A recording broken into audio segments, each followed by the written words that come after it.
looking very relaxed. Joining me in the comm box once again is my friend Sunil Joshi. Welcome, Sunil. Thank you, Ajay. I think Akhil all the way made it possible for Telugu Warriors to take the trophy back home. He's absolutely on the fire, striking the ball very well with the lusty blows. Every ball every 6 he has timed it over the ground. Just 11 needed. That's the simple equation for Telugu Warriors to make it for the third time hat-trick in this tournament. देखिए मुस्कान हर तरफ. अगर आप Telugu warriors के समर्थक हैं और लीजिए सफलता मिलती हुई, तो अंत था अपना अर्धशतक पूरा नहीं कर पाए, पर काफी देर हो गई क्योंकि यहां से केवल 11 रन ही चाहिए. पर प्रयास ये था कि एक बार फिर एक बड़ा शॉट खेले. इस बार टाइमिंग इतना अच्छा नहीं. अब एक सफलता मिलती हुई बिनीश को. आगे आए थे, अब थोड़ा कदमों का इस्तेमाल किया, टाइम नहीं कर पाए और सीधा फील्डर के हाथ में. और उनसे फील्डर एक अच्छे फील्डर है. और दूसरा विकेट गिरता हुआ तेलुगु वॉरियर्स का. आउट हुए अकेले. एक बेहतरीन पारी 46 रनों की 74 पे 2.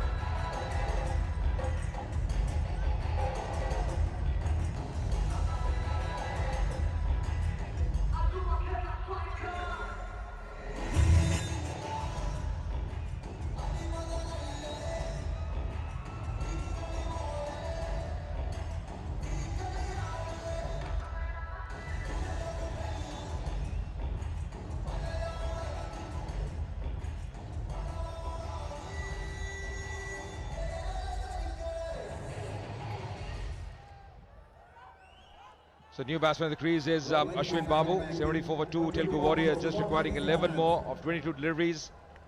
Shouldn't be not a tough task for them.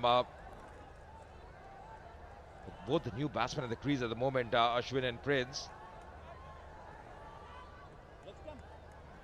Getting an early wicket, Binish. It's coming late in the day as far as the Kerala strikers are concerned. Is having an eye on the field on the onside. Coming round the wicket now. He's changing his angle. That's pulled away on the onside. There's a fielder out there, so opens his account with that. Ajay, यहाँ पे the tournament, Akhil has really shaped well and managed his troops very well to take the trophy back home. It's just a matter of time those 10 runs can be scored. It's straight back to long on. It's easy pickings for Telugu Warriors, Ajay.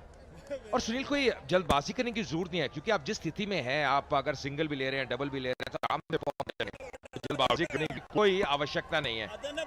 बहुत बढ़िया कार्य किया अखिल ने.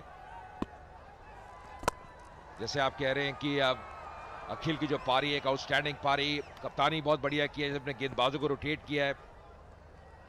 और सोच उनकी यही रही है कि बाद में बैटिंग करें, चेस करें. हम बात कर रहे थे कि जो ओस का प्रभाव है वो भी नजर आ रहा है, तो उससे जो गेंद स्किड करती है, बैटिंग करना और आसान हो जाता है. 8 रन. देखिए सिंगल से ही काम कर रहे हैं. इस बार गैप में खेला तो वापस आएंगे दूसरे रन के लिए. फंबल पर रन लिया नहीं. 7 ओवर की समाप्ति. 79 पे 2.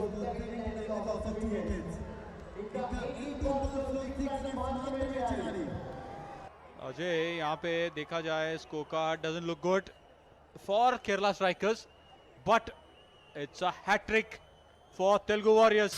They made it this finals an easy one, and we are here. Mr. Alexander coming in the last just 6 needed. Prashant Alexander. It's a matter of time. These 6 runs will be done and dusted. शुरुआत बढ़िया, draw करने का प्रयास कर रहे थे. अब गेंद को आगे रखा, पर फिर भी 1 रन मिलता हुआ. पर एक बहुत ही प्रोफेशनल परफॉर्मेंस रही है तेलुगु वॉरियर्स की. पिछला सीजन भी देखा, जब फाइनल खेला था, वो याद है सचिन जोशी ने एक बेहतरीन शतक लगाया था, फाइनल जिताया था. आज अखिल का दिन था. तो जो टॉप बैट्समैन है, जो ओपनर्स है, वो ही काम कर जाते हैं। बहुत बढ़िया प्रेशर को हैंडल करते हैं। और ये समझदारी वाली क्रिकेट है, जिसमें कहता है ज्यादा बड़े शॉट लगाने की जरूरत नहीं, केवल आप स्ट्राइक रोटेट करें, सिंगल लें, क्योंकि आप बहुत नजदीक है, केवल एक स्ट्रोक दूर जीत से। One big shot from Prince and we are done with it. And यहाँ पे Sachin Joshi has really contributed well with bat and ball, along with captain Akhil. And Raghu, the new ball bowler, has done really well. And Prince, can he get a boundary of this one?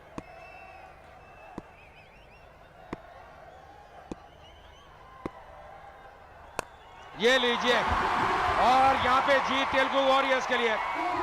Style में जीत मिली है, छक्के के साथ जीत मिली है। क्या बेहतरीन shot, और 8 wicket से ये फाइनल मुकाबला जीत लिया तेलुगु वॉरियर्स ने। खुशी की लहर उनके खेमे में, डगआउट में, और आज एक बार फिर डोमिनेट किया है। बेहतरीन प्रदर्शन, 8 विकेट से जो टाइटल है जीत लिया, और लगातार तीसरी बार हैट्रिक टाइटल्स की Sunil. Ajay, this Telugu Warriors has won this tournament for the 3rd time, and that's because they have done their basics very well. Basics right. It's a team combination. Everyone has performed. जी हाँ, 3 बार लगातार, और अब hat trick हो गई है titles की, अगर बात करें तेलुगु वॉरियर्स की। और ये थी विनिंग शॉट, कदमों का इस्तेमाल किया, आ गया है बेहतरीन बैट फ्लो, और ये देखिए जीत। जैसे टाइम आप करते हैं अंदाजा लग जाता है, और खुशी की लहर, सेलिब्रेशंस वहां पे खेमे में। अखिल क्या एक का बहुत बड़ा रोल रहा, कप्तान का, बहुत खुश। और लगातार 3 बार टाइटल जीतती हुई तेलुगु वॉरियर्स आज पूरी तरह से अपना दबदबा दिखाया है, अपनी पकड़ बना के रखी इस मुकाबले में, और ऐसा लगता है ये टीम माहिर है चेस करने में। Very true Ajay, but आपको केरला स्ट्राइकर्स को दाद देनी पड़ेगी। फिलहाल नीचे चलते हैं रमन भनोट के पास। जी हाँ, बहुत ही बेहतरीन परफॉर्मेंस, पूरी तरह से डोमिनेट किया, प्रेशर आने नहीं दिया। और अगर आप देखें अखिल की जो कंट्रीब्यूशन है बहुत महत्वपूर्ण, 46 रन केवल 22 गेंदों में। प्रिंस ने भी अच्छा कार्य किया, नवाद रहे 18 रन बना के, और अश्विन 9 रन केवल 4 गेंदों में। सचिन जल्दी आउट हो गए, 88 पे 2 केवल 7.3 ओवर में, और एक सफलता मिली शफीक को और एक विनीश को। पर आप काफी जो गेंदबाज है उनको देखें तो काफी महंगे साबित हुए। Absolutely, Kerala strikers, they didn't pick up wickets in the early doors. That's the reason Akhil dominated this finals.